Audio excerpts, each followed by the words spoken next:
Each year, the United States releases a human rights report on other countries, and since 1998, China has been issuing its own human rights report on the United States.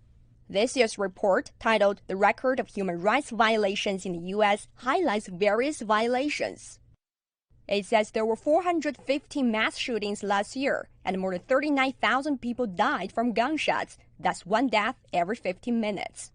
And many ethnic groups still suffer from discrimination in the country. According to Pew Research Center, over 80% of Muslims and over 60% of Jews interviewed say they feel some discrimination. Extremists carried out 249 anti-Semitism incidents in 2018. There is also a huge gap in economic and social conditions among different ethnic groups. Over the past 40 years, unemployment rate among the African Americans has been 2 times more than Europeans. The report says a zero-tolerance policy for migrants tore families apart. It says over 5,000 children have been separated from their parents at the border with Mexico since 2017. And in 2018, 24 migrants died while at border facilities, including 7 children. The report says poverty, hunger, and lack of medical care continue in the world's richest country.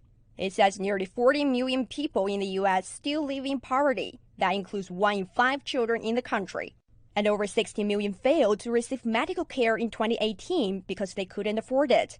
The report says the situation in the U.S. has been poor and deteriorating in recent years, especially since 2019. Wang Xiao, CGTN.